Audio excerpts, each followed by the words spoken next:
And over 600,000 young Americans are stepping hopefully out into the world this year, looking for their first jobs. The same number faced a similar problem last year. An equal number will face it next year. What chance have these boys and girls in a world already staked out? Now that the land frontier is closed, good morning, son. Have a good sleep? Oh, like a log. Will they find welcome or closed signs on the gateways of opportunity? Blah, blah, What blah. can a How young can you stand it generation look before forward breakfast? to? Wait a minute, What Bud. hope is there for youth in the world of tomorrow? The answers to these questions are vital to every man, woman, and child in the nation. They present grave problems to labor, commerce, agriculture, and industry. Their solution should be of primary concern to education and government, for the quality of citizenship. You're telling is at us. stake. The facts involved, however, are both difficult Sorry, and complex. Dad, I gotta do it. He's breaking my The heart. manner in which I should think you'd be interested in hearing about opportunities for young people. What opportunities? Say, do you know the motto of the last graduating class? Something lofty, no doubt. Yeah. WPA, here we come. That's super lofty. Well, I guess times change. I remember when I was your age, Sure, I know. You were working for a hardware jobber, and you kept right on till you saved enough to open your own store. Yes. And I don't see... Because times changed, like you said. We got all the hardware stores we need, and all the grocery stores, all the doctors, all the lawyers, all the gas stations, all the everything. But it don't stand to reason that a country with our record could all at once lack openings for young fellas. No, you just try and get a job. Maybe it is difficult, but it's worse to be a quitter. Now, you've got years of school ahead of you, yet you let your friends talk you into believing you're licked already. Well, they know what they're about. Now listen, son. I wasn't going to tell you this, but you're the reason we came here all the way from Indiana. You've heard all the talkers.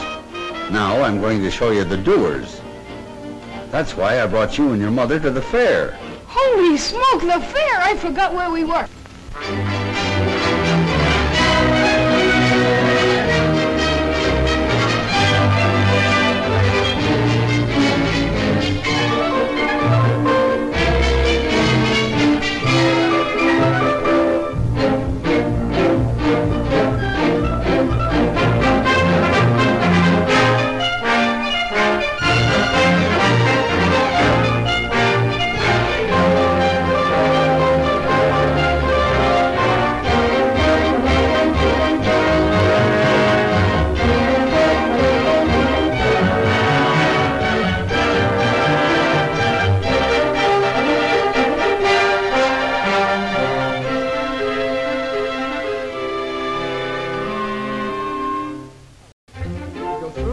Vivarium to the playground of science. Hiya, Jim, how's the boy? Hello, Bud! The same old Bud. That's a new one, isn't it? Yeah, isn't it a beaut? Hello, Jim. Hello, Mrs. Harrison. How are you, Mrs. Middleton? Oh, Jim, it's so good to see you. You're looking fine. It's good to see you again. Hello, Mr. Middleton. How are you? Put her there, Jim. You're certainly a sight for sore eyes. It's sure grand to see somebody from the old hometown. When'd you get in? Just last night. Your father and mother saw us off. They said if we didn't look you up the first thing, they'd never speak to us again. Say, Jim, just what do you do around here? Are you a boss or something? Well, not exactly, Bud. I'm sort of backstop for the guides. When they can't answer a question, I take a crack at it. If I don't know it, I look it up, which is often. Gee, I didn't know you were that smart. I'm not, Bud. But you see, before the fair opened, we took a special course of instruction to prepare us for the questions the company thought might be asked. Well, do they stick you very often? And how? Why, just this morning, a lady asked me how long it'd take to read the microfile in the time capsule. We've been reading a lot about the time capsule. Could we take a look at it? Why, sure. Time capsule of cupuli, deposited on the site of the New York World's Fair on September 23rd, 1938, by the Westinghouse Electric and Manufacturing Company. If anyone should come upon this capsule before the year AD 6939, let him not wantonly disturb it, for to do so would be to deprive the people of that era of the legacy here left them. Cherish it, therefore, in a safe place. 5,000 years from now, the peoples of the future will look back on us as we look back on the early Egyptians and Babylonians. The time capsule down there is actually a message from our time to theirs. Those who open and study it will know more about us than any man living today. But Jim, how in the world do you know it'll last so long? Because the copper tools of the ancients have come down to us from even farther back. The capsule is made of a still better copper alloy called cupelloy. It's hard as steel and equal to pure copper in resistance to corrosion. Well, what I'm wondering is how anybody will know how to find it in the year, what was it, 69, 39? How to find it, what's in it. In fact, everything about it was printed in a book of record of the time capsule. It's on permanent paper that's been distributed throughout the world. To libraries, museums, lamasseries, monasteries, temples, every safe place imaginable. Well, who picked the stuff that was to go in it, Jim? A committee, aided by authorities in every field of science and the arts. It's a complete record of our civilization. Is this exactly like the capsule? Yes, and it's cut away so you can see how it's packed. These side cases show you the variety of things in it. Look, there's a woman's man. The ladies have to reveal a lot about us to future scientists. It sure will. They'll think we're nuts. Are these little reels the microfile? Yes. It's hard to believe, but on these small reels of film are reproduced all these books, papers, and magazines. It's a record of 10 million words and 1,000 pictures. So how will they read them? A small microscope is included. But there are also instructions how to make a large reading machine. Also, how to make a motion picture projector for the 3 special newsreels. I suppose cloth and things like that are in it too. Everything from samples of fabrics to a dozen different kinds of common seeds. I'll bet a nickel I know something that isn't in it. Mickey Mouse. You'd lose, Bud. Mickey Mouse, Dick Tracy, Barney Google, they're all there. Even toys and money. Why, the list of contents alone takes up 17 pages of fine print. Boy, they weren't fooling when they made that capsule, were they? It's the brains of the world done up in a small package. And it's the most permanent exhibit at the fair. It'll still be here when the rest of this place is nothing but dust. That's remarkable. Have you got time to show some of the other sites, Jim? All you can use. You men go along. Jane wants to write some postcards home. We'll look around and meet you later. Well, that's the writing room over there, the glass enclosed room. Perhaps you'd like to enter our letter writing contest. Letter writing contest? What's that, Jim? Well, both the folks who write and receive the best letters home from the fair each week are awarded cash prizes.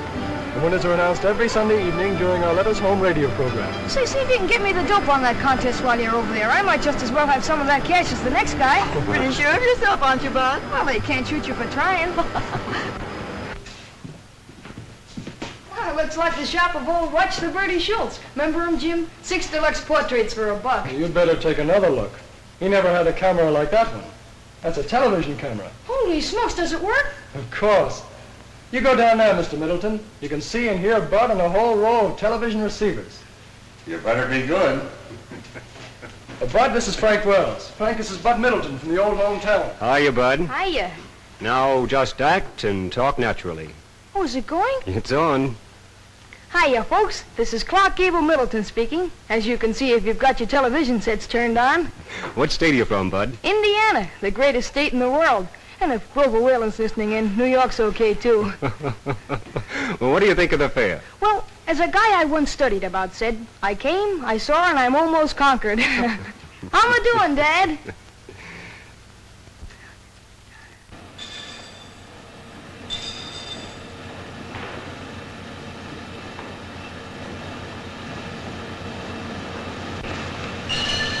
We call this the playground of science, but it really covers a lot of our normal research activities. Most of the exhibits are made so the visitors can operate them. Built-in watchman. What's it do? The bimetal discs like these are used for the control of current in our electric irons, refrigerators, and other home devices. They save you money by shutting off the current as soon as the right temperature has been reached. Well, that's a new one on me. They're used by the millions. Only they're hidden in the appliances where you can't see them. Oh, what's that? Well, that's the thermostat.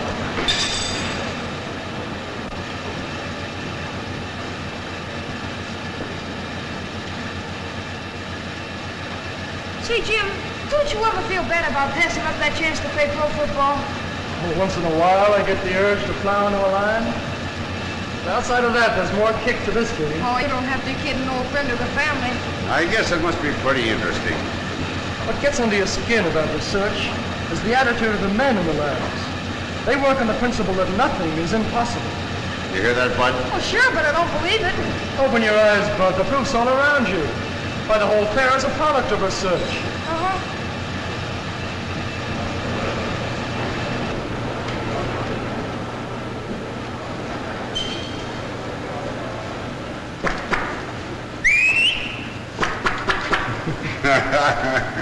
One can't help marveling at all the new things they're inventing every day. A company can't stand still under the American system of private enterprise.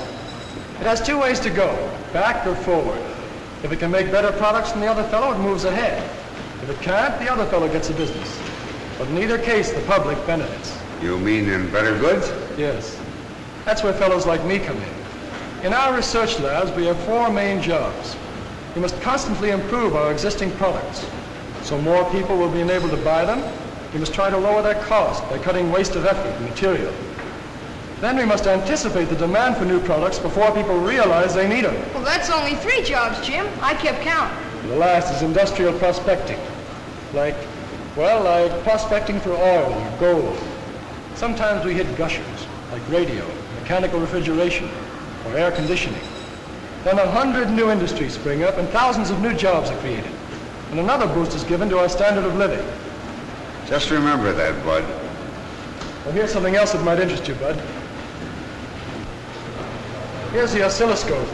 Torque or blow or whatever you did before into the mic, and you'll see your voice projected on the screen.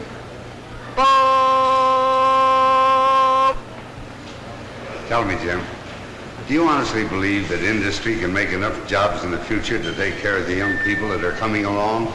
I think the problem is going to be the other way around. Industry will make so many jobs there won't be enough people to fill them. So you don't believe me, do you? Well, you sound like you're in cahoots with Dad. From all I You're heard... liable to hear anything these days. You're willing to sit back and let a lot of self-appointed leaders do your thinking for you. Yeah, well, they believe we're on the skid. Yes, and the men who built this fair believe the opposite. And what's more, they back up their belief with $200 million worth of facts. Well, maybe the other side would, too, if they weren't busted. And they'll stay that way, till they learn that prosperity and pessimism don't travel together. But they're like you, Bud. They don't like facts. Oh, I don't mind them, Jim. Good. Then I'll introduce you to a few. Come along.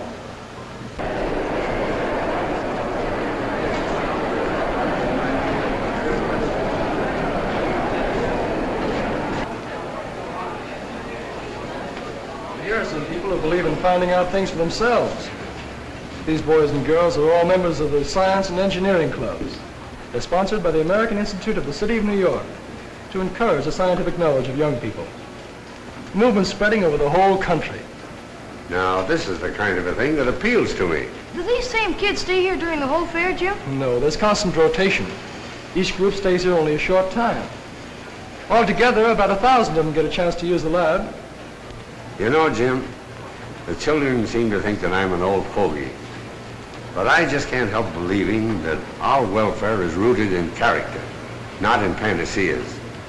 To me, systems don't seem to count half so much as the right kind of men and women, like these kids are going to be.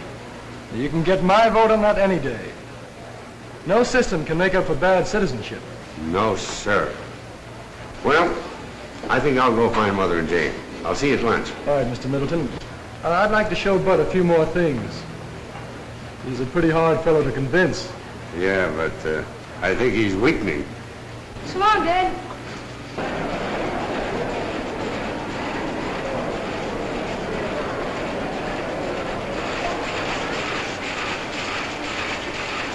Boy, look at that machine-make ribbon. 7 at a time. Ain't it a honey? What's over here, Jim?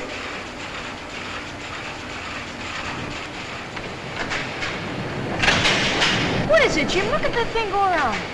It's a manipulator table used in the steel blooming mill. You can control a billet with these switches. Watch out, it's going off. Oh. The photoelectric equipment keeps it on the table. I suppose you're going to tell us machines like this benefit labor. And how? Not many years ago, steel making was a dangerous occupation. Now, the safest place a steel man can be is in the mill. It's safer than his home. Now, you can operate that yourself, Bud. Oh, thanks. Step on the dead man's pedal here, or keep it down always for the runner. Just step. That's your brake. This is your gong. Does your company make any really large equipment, Mr. Treadway? Yes, they do. Some so big it has to be shipped piece by piece. For example, an electric furnace we made for a large motor company is 330 feet long.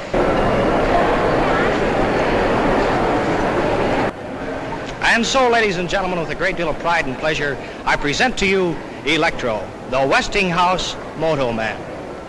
Electro, come here. And here he comes, ladies and gentlemen, walking up to greet you under his own power.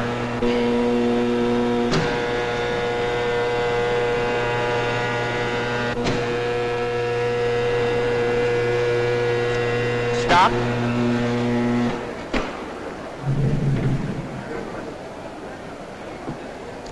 You see, all I need to do is to speak into this phone, and Electro does exactly what I tell him to do. Sometimes.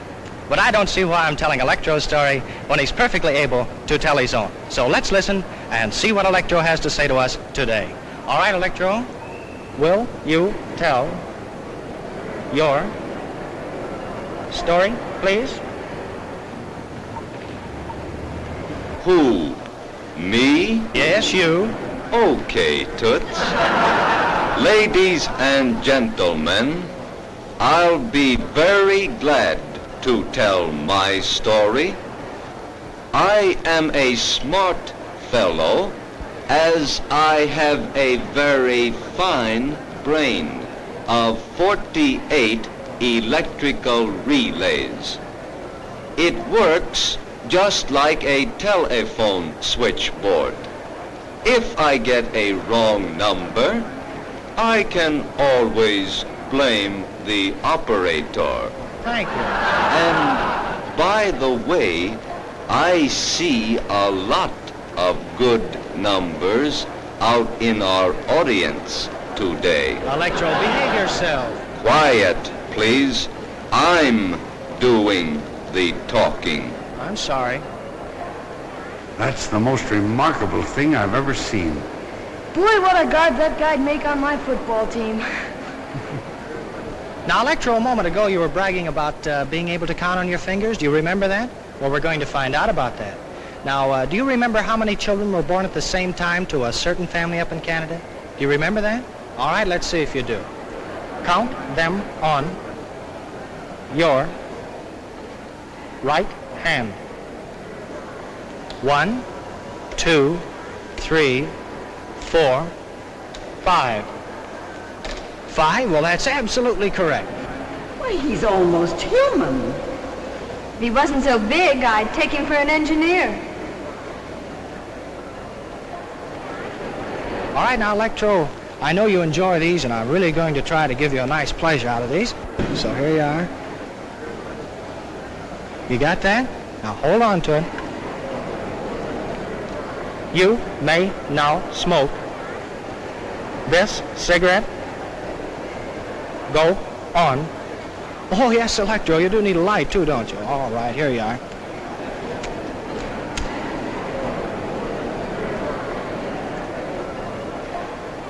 And, folks, he's only 2 years old, too. Just learning. How can he do all those things, Jim? He's full of motors, gears, cams, and photoelectric cells. You could fill a book with all the electromechanical principles involved in the thing.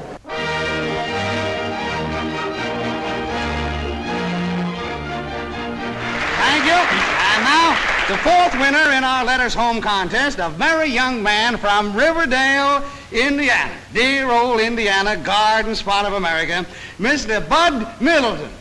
All right, this way, Bud, and congratulations. Now, your prize-winning letter in the Westinghouse contest made all the judges sit up and take notice. These are unusual judges, that's all they took. Well, let's see. You had all your family with you, according to your letter, so you wrote that letter to a pal of yours back in Riverdale, didn't you? Yeah, to Tubby Parker, but I won't know how much of a pal he is until I get back home and find out if he's been dating my girlfriend. Oh, maybe you made a mistake writing to Tubby. Remember, he gets half of your money, you know. Oh, that's okay, but I'm serving notice. That's as far as our sharing goes. Well, that's fair enough. But tell me, Bud, what are you going to do with your prize money? Well, I think I'm going shopping for parts to make a shortwave radio set. There you are, folks, the boy of tomorrow. But no fooling, Bud. Really, you wrote a mighty interesting letter. It described how the fair would look without the electrical contributions of pioneers like Westinghouse. Imagine a fair without electricity. The folks? Hello, folks. But I'm going to spare the details that you went into in your letter, and suppose you just sum up what you said. If it weren't for fellas like these Westinghouse engineers, what would this fair be like? Well, I don't think there'd be any fair. Well, that's fair enough, too, isn't it? And very much to the point. Thank you very much, Bud, for those kind words. But I believe our vice postmaster in charge of judges, our personable Miss Bennett, has the verdict ready as to the grand prize, our double award for the best letter of this week's crop. Am I right, Miss Bennett? Yes, I have it here, Mr. Perkins. And who, may I ask, is the lucky winner? The winner is Mr. Bud Middleton. Very good. Oh, boy, the jackpot! Electricity, here I come!